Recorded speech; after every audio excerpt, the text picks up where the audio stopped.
Welcome to presentation on Bank of India after declaration of its third quarter result on 10th February. इसका पहला एक presentation bank of India के ऊपर 30 अगस्त को हमने अपलोड किया था। वो पहले क्वार्टर के रिजल्ट आने के बाद का था। अभी के रिजल्ट बहुत ज़्यादा अच्छे नहीं हैं, मगर प्रॉफिटेबिलिटी में इम्प्रूवमेंट काफ़ी बड़ा नज़र आया है और ये तीसरा क्वार्टर लगातार प्रॉफिट का है। और जैसा कि संभावनाएं चल रही थी प्राइवेटाइजेशन की, बजट में डिक्लेयर हुआ है 2 बैंक प्राइवेटाइज होंगे, मगर नाम नहीं दिया हुआ है और हमको लगता है कि बैंक ऑफ इंडिया उसके लिए एक बहुत ही स्ट्रॉन्ग कैंडिडेट है। जो पहले 2 पीएसयू बैंक के प्राइवेटाइजेशन होने की में इसका नाम शामिल हो। यदि ऐसा होगा तो स्टॉक में बहुत इंटरेस्ट आने की उम्मीद रख सकते हैं। तो स्टार्ट करते हैं स्टैंडर्ड डिस्क्लेमर के साथ। Fact, figure, and opinion in the presentation video are based on information available in different agencies and public domain and published in good faith. Viewer in their own interest may like to cross-check and verify information from concerned source before making any financial commitment. Stock market investment are subject to market risk. Consult your financial advisor before committing any money. Bank of India की स्थापना 7 सितंबर 1906 को बम्बई के कुछ नामी businessman द्वारा की गई थी। पहले बोर्ड ऑफ डायरेक्टर में ससून डेविड, सर कवसजी जहांगीर और रतनजी दादाभाई टाटा और ये इस तरह के कुछ लोग थे। पहले एक ऑफिस बम्बई में था। 5 मिलियन रुपया कैपिटल, 50 एम्प्लॉय के साथ ये बैंक शुरू हुआ था और ये जो है प्राइवेट ओनरशिप रहा जब तक नेशनलाइज हुआ 19 जुलाई 1969 को। बाकी 13 बैंकों के साथ जो पहली बार 14 बैंकों का नेशनलाइजेशन हुआ था और उसके पहले ही बैंक ने बहुत तेज रफ्तार से ग्रो किया, क्योंकि ये बेसिकली बिजनेसमैन और बॉम्बे बेस्ड बिजनेसमैन का बैंक था और बॉम्बे में ही पूरा कॉमर्स जो है उसमें इस 1900 के साथ में उस पीरियड में ज़्यादा से ज़्यादा बिजनेस वहीं पे डेवलप हुआ है। बिजनेस वॉल्यूम बैंक अभी भी जो है एक प्रीमियर पोजीशन है और नेशनलाइज बैंक में। और 1921 में इन्होंने क्या किया है, स्टॉक एक्सचेंज का क्लियरिंग हाउस का फंक्शन ले लिया था, तो वो उससे भी एक बहुत बड़ा बिजनेस इनको मिलता था।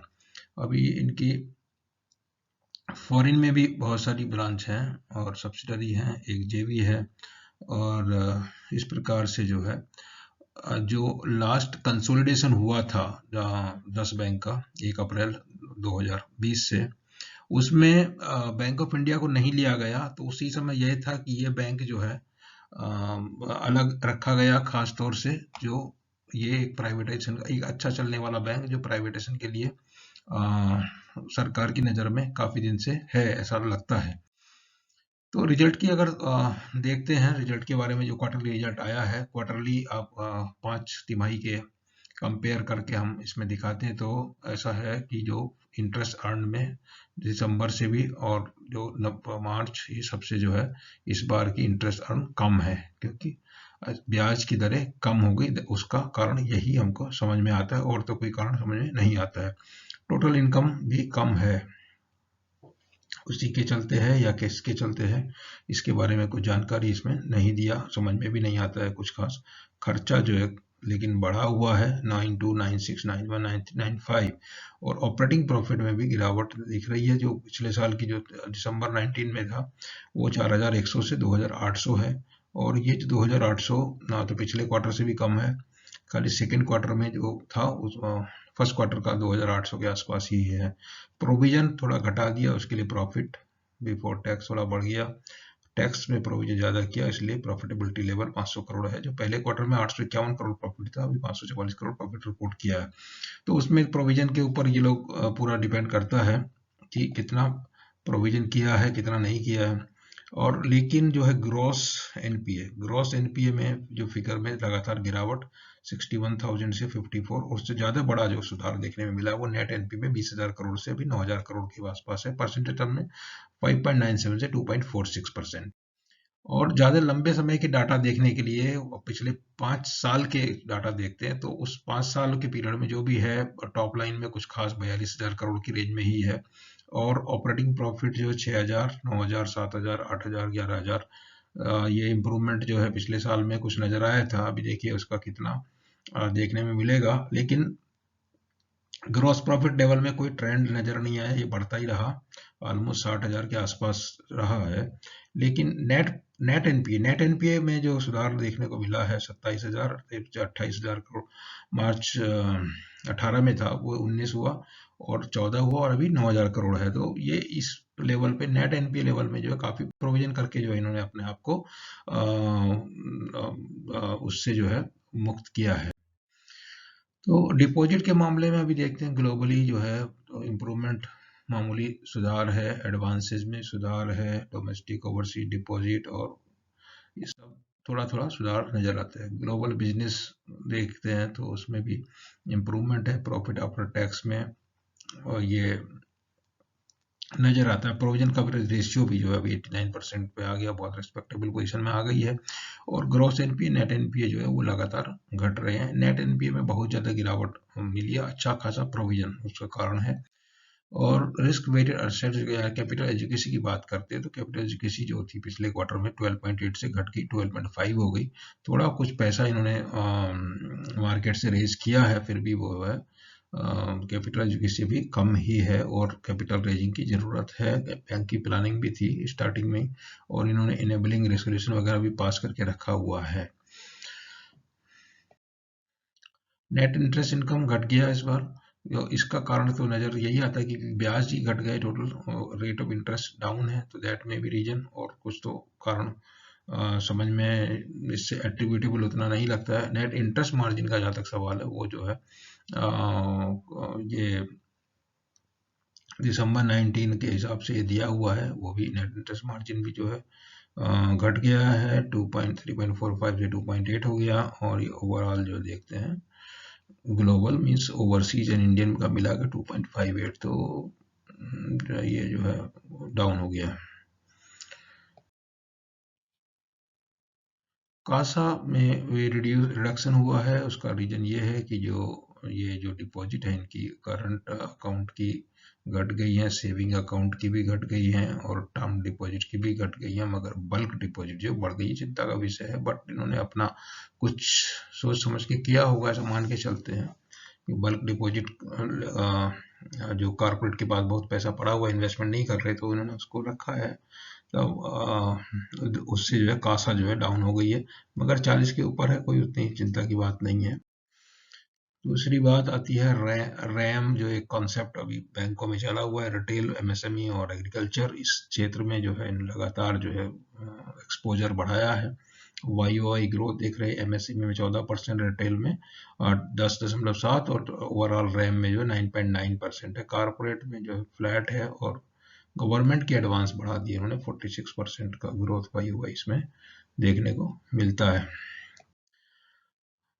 कोविड एनसीएलटी केसेस में इनके रिपोर्टेड केस 39,403 करोड़ के हैं, तो उनमें से जो भी रिकवरी मिलेगी उसका काफी हद तक प्रोविजन किया हुआ है और जो रिकवरी मिलेगी वो सीधे जो बॉटम लाइन में कंट्रीब्यूट करेगी, ऐसा मान के चल सकते हैं। और ये शेयर होल्डिंग है, शेयर होल्डिंग में कोई खास चेंज नहीं, वो 89.1% गवर्नमेंट की होल्डिंग है और उसी तरह का चल रहा है अभी।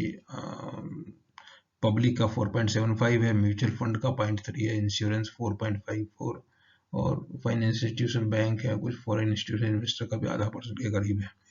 तो ये है एक चीज जो खास हमने पहले वीडियो में भी इसका चर्चा किया था, वो ये था कि 2002 से 2007 के बीच में बैंक ऑफ इंडिया की जो परफॉर्मेंस रही वो एचडीएफसी बैंक और आईसीआईसीआई बैंक से कहीं बेहतर, बहुत ज्यादा बेहतर थी, क्योंकि उन 5 साल में इसने 1461% रिटर्न दिए थे और जबकि एचडीएफसी के रिटर्न उस समय 496% और आईसीआईसीआई बैंक के 600 पोजीशन के आसपास थे।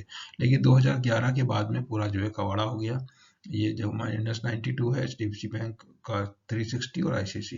तो अभी क्या 6 मंथ का ट्रेंड जो वीडियो था अगस्त का था, वो उस समय कुछ ये 40-50 की रेंज में चलता था, अभी 50 से थोड़ा सा हो सकता है कि 60 के आसपास कंसोलिडेट करे, तो मगर वैल्यू है इसमें अभी भी, क्लैरिटी उतना नहीं आया, मगर प्राइस जो है अभी भी अट्रैक्टिव बना हुआ है। बाकी जो पैरामीटर्स जिस चर्चा हो गई वही इसमें कुछ खास और नया नहीं है, जो संभावनाएं जिससे बनेगी। गवर्नमेंट ने खाली यही बात है, पहले भी जो रिपीट हम कर रहे हैं कि गवर्नमेंट ने 10,000 करोड़ लगाया था 105 रुपए के भाव में और 4,500 करोड़ लगाया था 89-90 के भाव में। तो गवर्नमेंट अगर इसको बेचने का डिसाइड करती है तो इस प्राइस से ज़्यादा में ही बेचेगी, और ज़्यादा में बेचेगी तो इसमें क्या है कि बैंकों का जो डिसइन्वेस्टमेंट होगा उसमें क्लैरिटी इसलिए नहीं है क्योंकि पब्लिक का होल्डिंग नहीं है, ओपन ऑफर होगा नहीं, होगा कोई मतलब नहीं है, क्योंकि मार्केट में सारी तो गवर्नमेंट के पास ही है होल्डिंग। तो इसमें किस तरह का रहेगा, ये बहुत जैसे जैसे क्लैरिटी कुछ आएगी तभी उससे कुछ समझ में आएगा। बट एक अच्छा बैंक है जो अ, एक अच्छे भाव में अवेलेबल है, ये जरूर बोल सकते हैं। पिछले 3 महीने की प्राइस परफॉर्मेंस की बात करें तो इसमें bank of India, IDBI bank, HDFC bank की तुलना की गई यहाँ पे। और बैंक ऑफ इंडिया का जो रिटर्न है पिछले 3 महीने में वो आईडीबीआई और एचडीएफसी दोनों से बेहतर परफॉर्मेंस दिया है। एचडीएफसी तो वेस्ट बैंक जो बोलते हैं जिसको, उसका कुछ रिटर्न 3 महीने में नहीं है, आप देख सकते हैं आप येलो लाइन, और जबकि इसका है।